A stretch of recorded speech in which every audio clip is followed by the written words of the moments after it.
বিভিন্ন সময় রাজনৈতিক দলগুলি এটার সঙ্গে ইনভলভ থাকে এবং রাজনৈতিক দল সমর্থিত যারা ইউনিয়ন কিংবা চাঁদাবাজ সংঘ তারা মূলত বিভিন্ন সরকারের সময় এই চাঁদাবাজিটাকে করে থাকে।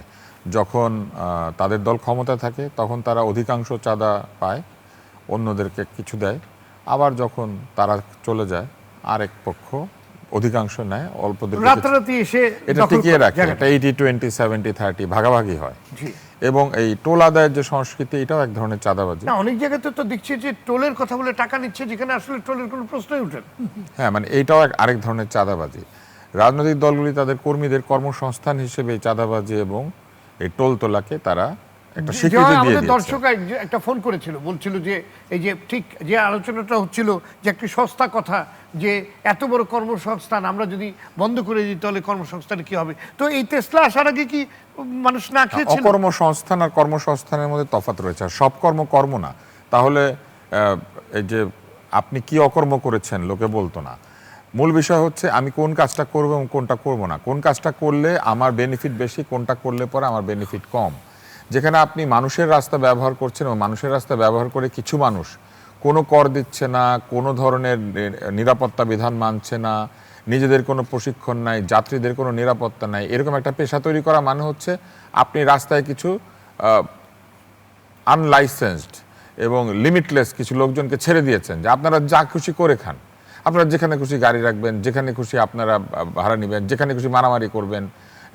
ইভেন আপনি দেখবেন যে এরা যখন নিজেরা ঝগড়া করে তখনও তারা ঝগড়া লাগিয়ে রাস্তায় অন্যদের চলাচল বন্ধ করে দেয়। এবং দুইটা গাড়ি ধাক্কা দিয়েছে, তাদের দুই টেসলা ধাক্কা দিয়েছে, পিছনে কিন্তু বিরাট লাইন লেগে গেছে, তারা ধাক্কাধাক্কি করছে। মূল বিষয় এইটা না। সবসময় দারিদ্র্য কোনো অজুহাত হতে পারে না, বরং এইভাবে দারিদ্র্যকে টিকিয়ে রাখা হয়।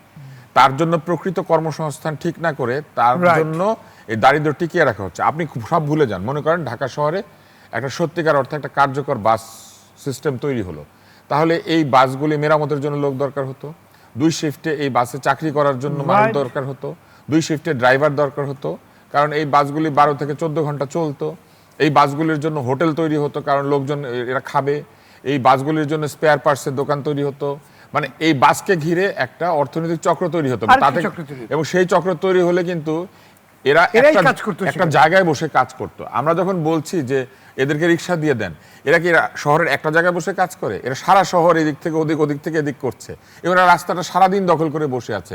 এই লোকগুলি যদি রাস্তার পাশে বসে কাজটা করতো, একটা দোকানের মধ্যে, মনে করেন কোথাও মেরামত হচ্ছে, কোথাও পার্টস বিক্রি হচ্ছে, কোথাও খাবার বিক্রি হচ্ছে, কোথাও যাত্রীরা পানি কিনছে, কোথাও যাত্রীরা ঢুকে খাওয়া দাওয়া করছে, এবং কোথাও দোকান হয়েছে যে বাস স্টপের কাছে। সাধারণত বিদেশে দেখবেন যে গ্রোসারি শপগুলি বাস স্টপের কাছে থাকে, লোকজন বাস থেকে নেমে বাজার করে বাড়িতে যায়। এবং এইভাবে যে আমাদের পুরো শহরটাকে অচল করে দেওয়া হলো, এর জন্য যে ক্ষতি, সেই ক্ষতির পরিমাণ কিন্তু এদের এই কর্মসংস্থান জনিত যে আয় কথা বলা হচ্ছে তার অনেক বেশি। শুধু তাই না, এই যে বিদ্যুৎ চুরি হচ্ছে এবং একটা পান্ডা গ্রুপ, সন্ডা গ্রুপ তৈরি হচ্ছে। এক একজন বেআইনিভাবে 50টা রিক্সার মালিক, তারা বিনিয়োগ করছে এবং তারা এই 50টা রিক্সার মালিক হয়ে তারা কিন্তু আরেক ধরনের আর্থিক চক্র তৈরি করছে। এবং এই পুরো ব্যাপারটার মধ্যে আপনি দেখেন কি ঘটছে। আসলে কি দরিদ্রের দারিদ্র দূর হচ্ছে? সে শোষিত হচ্ছে।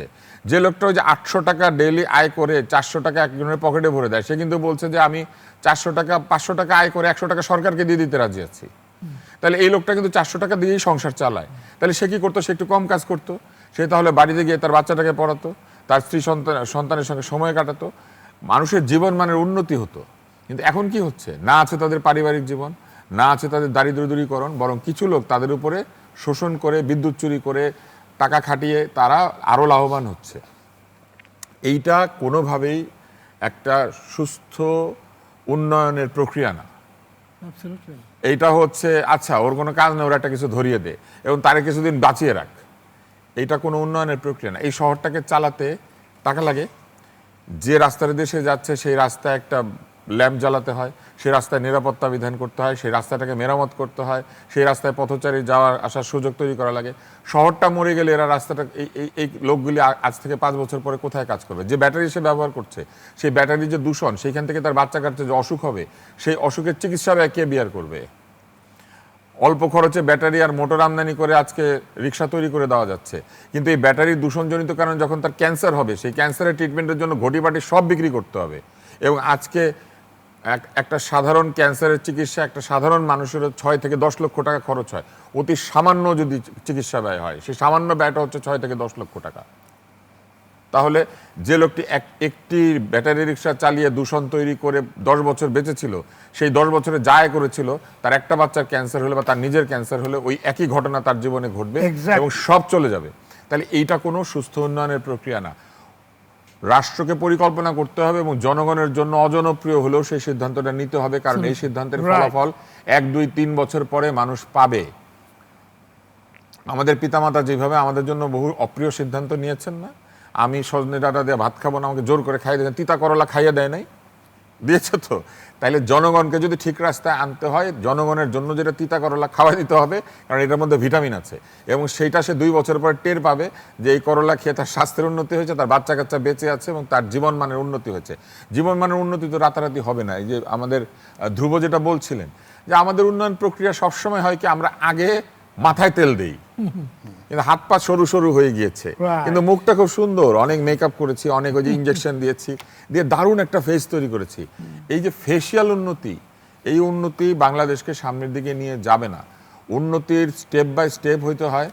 ফুটপাত তৈরি না করে আমরা কি করেছি, রাস্তা বানিয়েছি। রাস্তা তৈরি না করে আমরা ওভারব্রিজ বানিয়েছি। ওভারব্রিজ তৈরি করার সময় একটা মজার বিষয় আমি লক্ষ্য করেছি। একটা সময়ে আমাদের রাস্তাগুলি কিন্তু উঁচু হয়, এখানে এটা বলে শেষ করি, রাস্তাগুলি কিন্তু আমাদের অন্যান্য দেশের মতো পুরোটা তুলে ফেলে রাস্তা কার্পেটিং করে না। সিটি কর্পোরেশন উপরে উপরে কার্পেটিং করতে থাকে, করতে থাকলে কি হয়, রাস্তা বাড়ির থেকে উঁচু হয়ে যায়, বাড়ির মধ্যে রাস্তার পানি ঢুকে। এইটা পৃথিবীর কোথাও হয় না। আপনি কি বাড়ি উঁচু করতে পারবেন? বাড়ি তো উঁচু করতে পারবে না, কিন্তু রাস্তা উঁচু করে হয়ে যাচ্ছে কারণ সে ওইটা তুলবে না।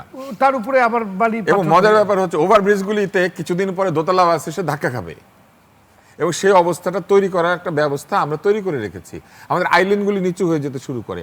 আপনি দেখবেন এখন কবরস্থানের মতো আইল্যান্ড তৈরি করেছে না, রাস্তার মাঝখানে ডিভাইডার দিয়ে এটার মাঝখানে মাটি টাটি দিয়েছে। এটা কিন্তু কিছুদিন পরে দেখবেন যে 10 সমান বছর হয়ে পরে গেছে। ওইটা আবার রাস্তার কাছে চলে এসে রাস্তা উঁচু হয়ে গেছে। পৃথিবীর কোথাও এটা হয় না, কিন্তু আমাদের দেশে হয়। আমাদের উন্নয়ন পরিকল্পনার মধ্যে অনেক মানে দুর্বলতা আছে এবং এখানে প্রকৌশলীরা আছেন। আমার এই কথাগুলি বলার কথা না, এখানে ডিজাইনাররা আছেন, এখানে আশিক যারা ভাই, আমি একটু প্রকৃত কাজ reality করেন বলতে সেটা আছেন। চাচ্ছিলাম। কিন্তু দেখেন আপনাকে একটা দুর্ঘটনার কথা মনে করিয়ে দিই। হুটখোলা বাসে চড়ে আমাদের মহিলা ফুটবল দল ফিরবে, এরা দাবি করলো যে আমরা দোতলা বাসে করে ফিরবো। আমি কোনো কারণ ছাড়া একজনকে বলেছিলাম যে একজন মাথায় ব্যথা পাবে এবং ব্যথাটা কে পেয়েছিল জানেন? ঋতুপর্ণা। সেদিন যদি সে মরে যাইতো আজকে এই খেলোয়াড় আপনি পাইতেন না। এবং সে কিসের সাথে ধাক্কা খেয়েছিল?